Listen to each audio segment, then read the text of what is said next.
O Senhor esteja convosco. Ele está no meio de nós.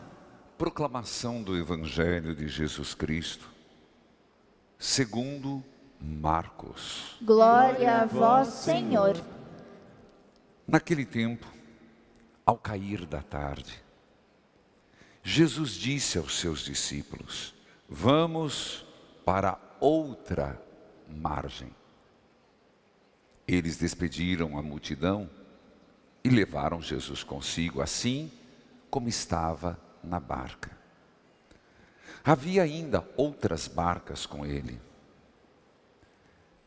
Começou a soprar uma ventania muito forte, e as ondas se lançavam dentro da barca, de modo que a barca já começava a se encher.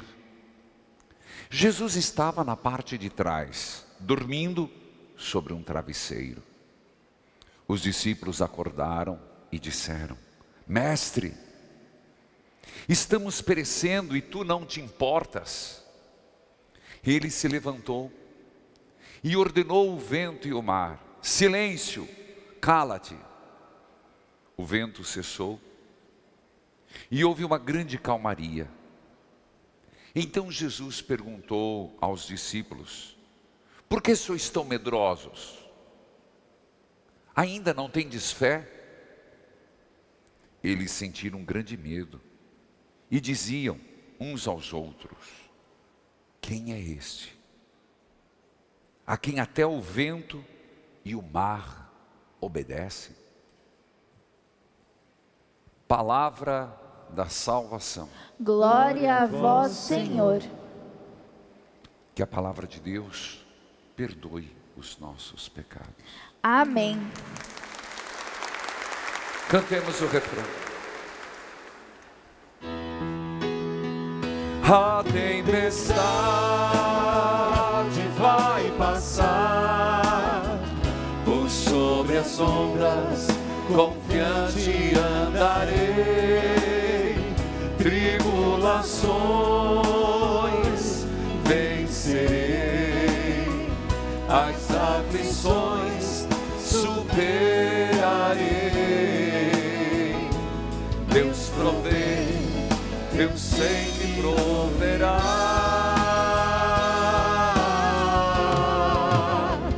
A tempestade vai passar, por sobre as ondas confiante andarei.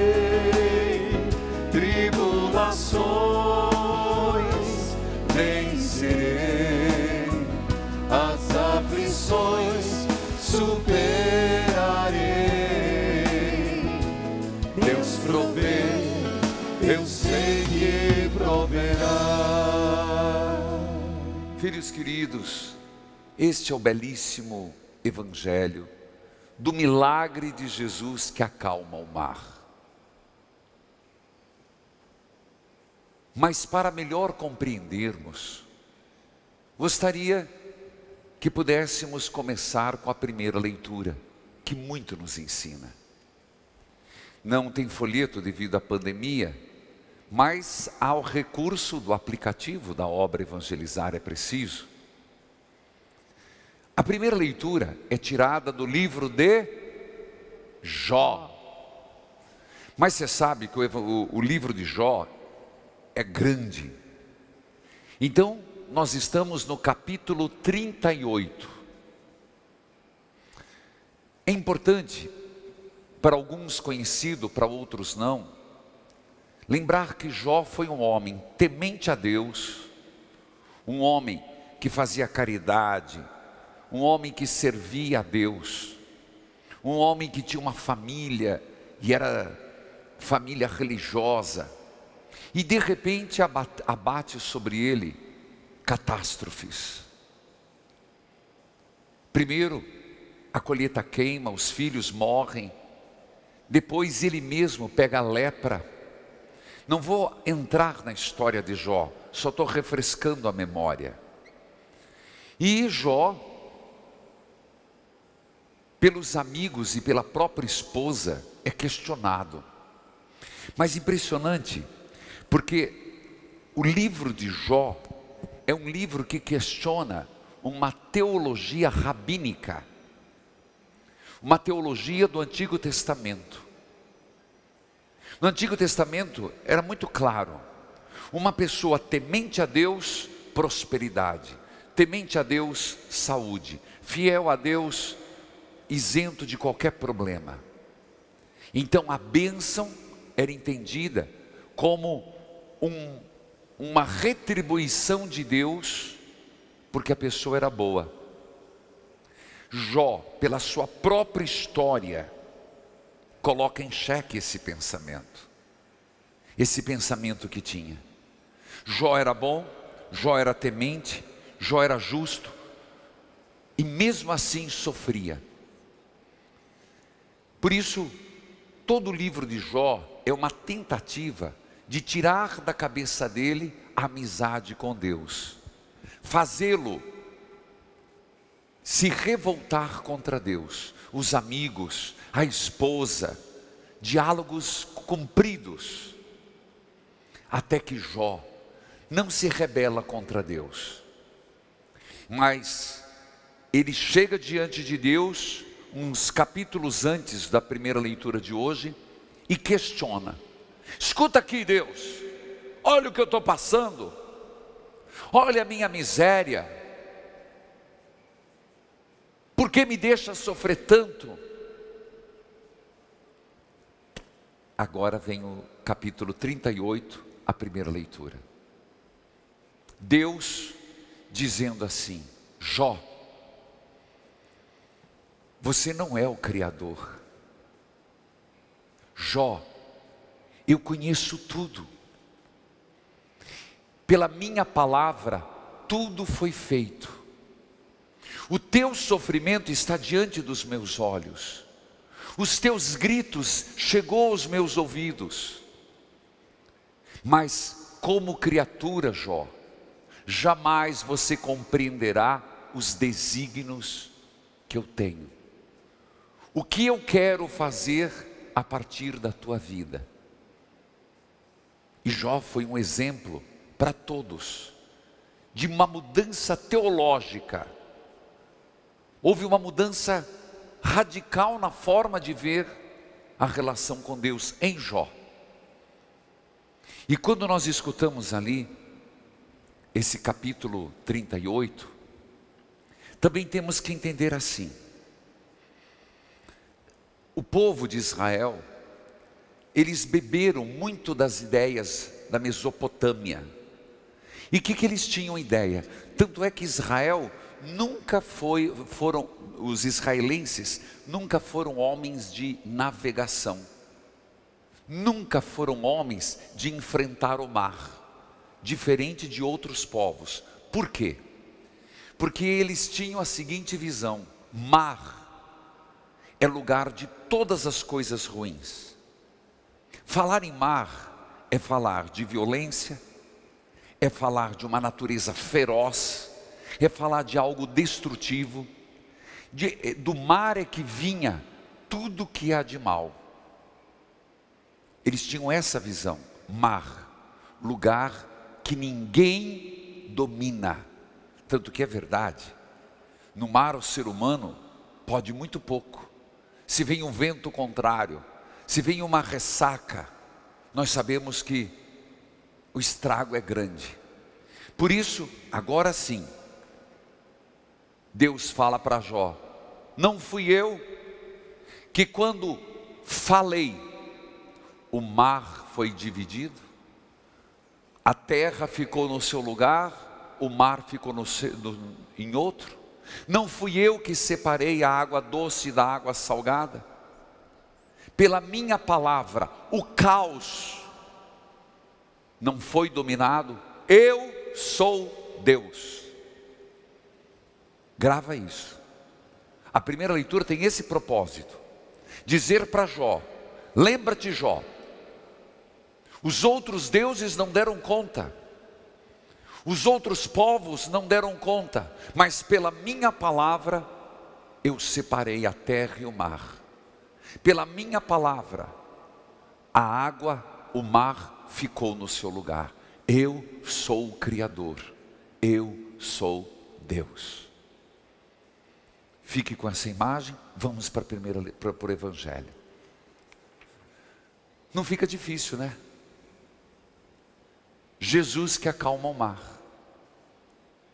Mas vamos aos detalhes. Naquele dia, já era tarde.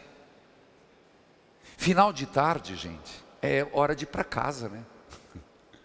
Final de tarde, não é para se aventurar no mar, não. Eles já estavam cansados. Vamos para outra margem. Gente, o que há na outra margem? Na outra margem de Cafarnaum tem a Decápole. São 10 cidades. Decápole, 10. Cidades pagãs. Então, então aqui tem um texto catequético que Jesus está pedindo para os apóstolos irem aos pagãos, por 10 cidades dominadas pelos romanos e que não acreditavam em Javé, não acreditavam em Deus. Veja a missão: ir para o outro lado. Para eles, já veja a igreja, e para nós, não se acomodar. Sempre na minha vida, na tua vida, há outra margem. Sempre há uma missão. Eles despediram a multidão e levaram Jesus consigo, assim como está na barca. Barca. A igreja sempre foi vista como, lembrada como uma nau, barca. A barca de Jesus. A igreja em travessia, a igreja em missão, os apóstolos em missão, a igreja hoje em missão, que nunca pode parar. O dia que a igreja parar de evangelizar, ela se torna tal qual Ló, a mulher de Ló, cristalizada, uma estátua de sal. Esse empenho, meus irmãos, tem que estar em nós. E já começa a falo como igreja na grande missão no mundo. E não pense que não há uma missão diante de tanta violência, de corrupção, de aborto, de preconceito.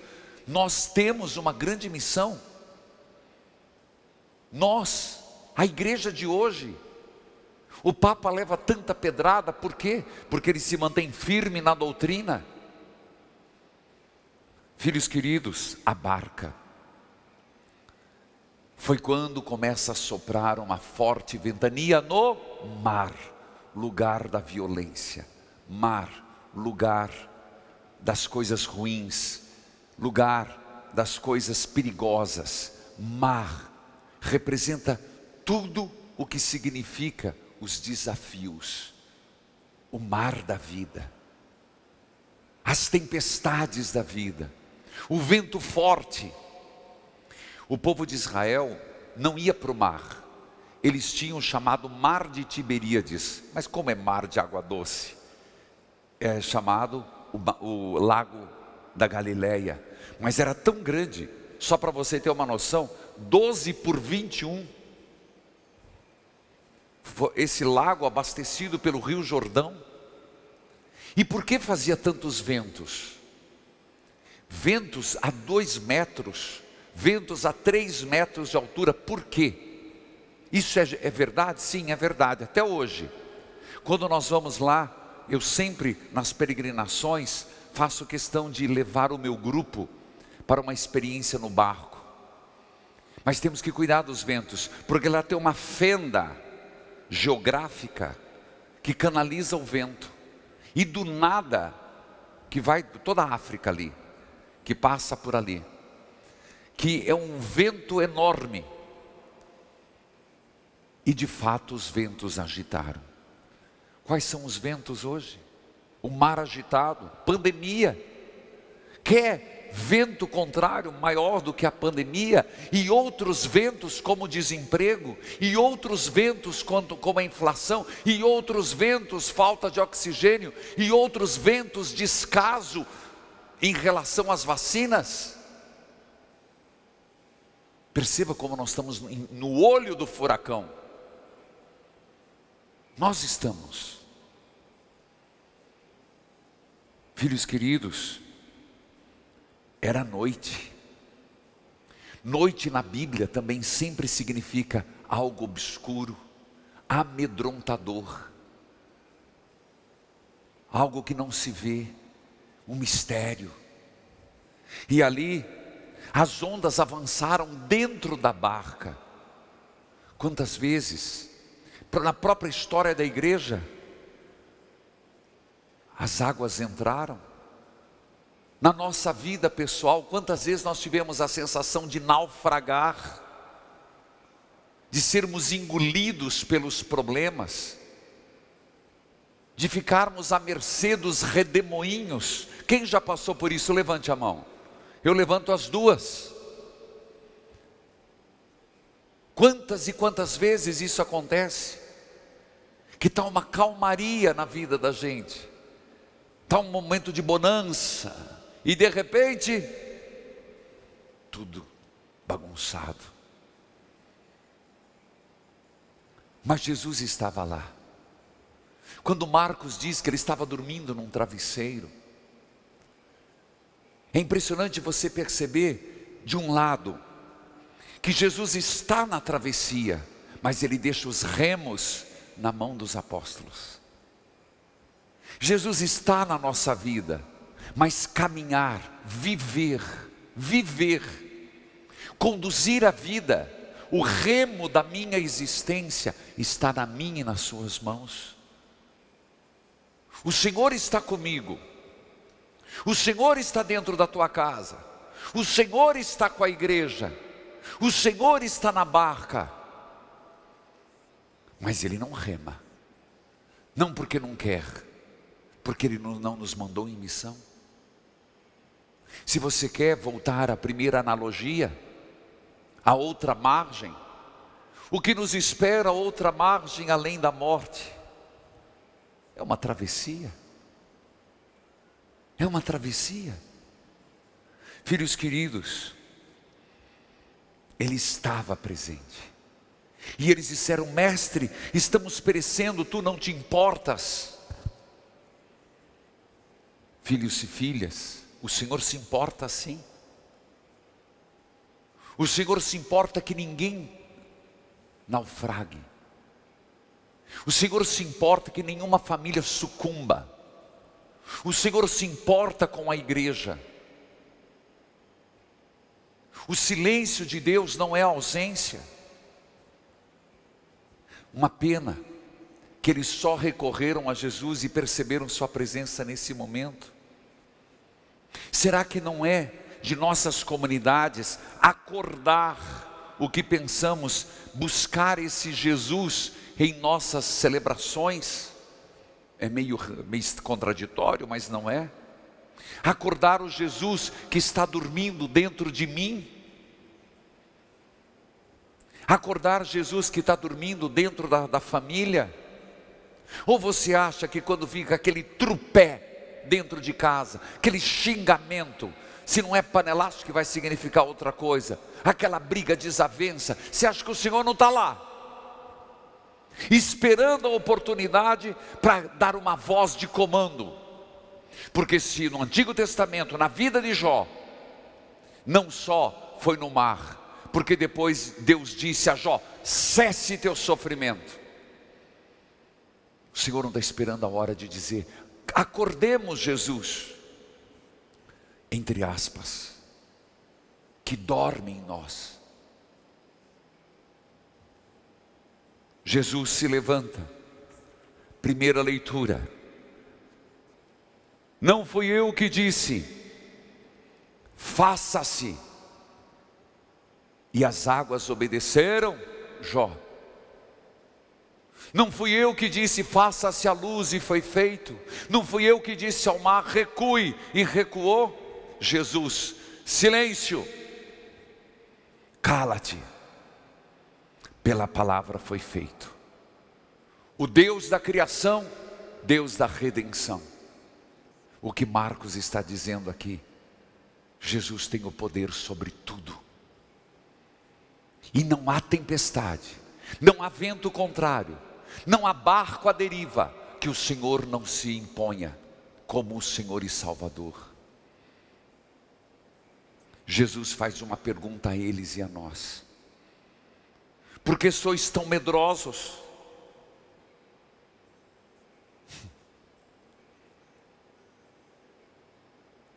A eles?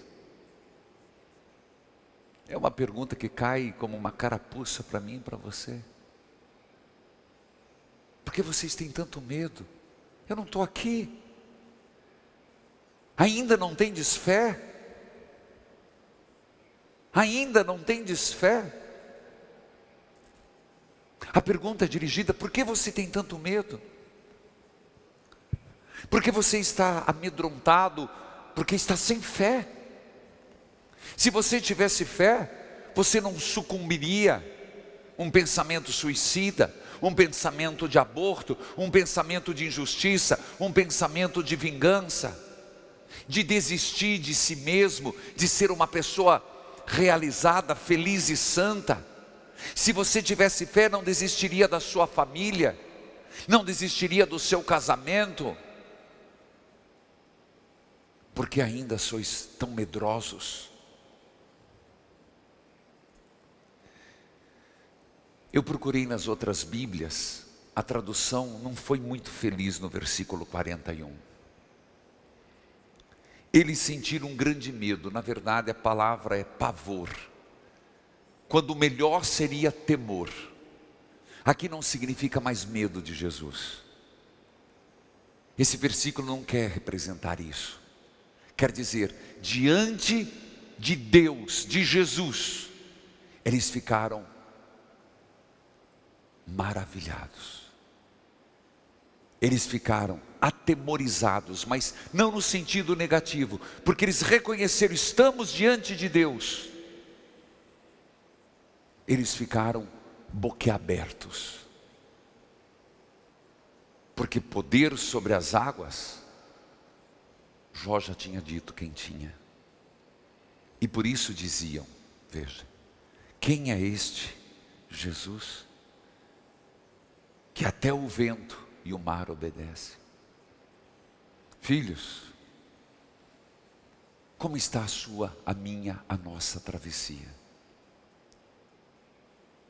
Hoje nós somos chamados a acordar o Cristo, a reconhecer o Cristo que está conosco. Estamos numa tempestade, mas eu digo e repito: a tempestade vai passar. Na verdade, já está passando.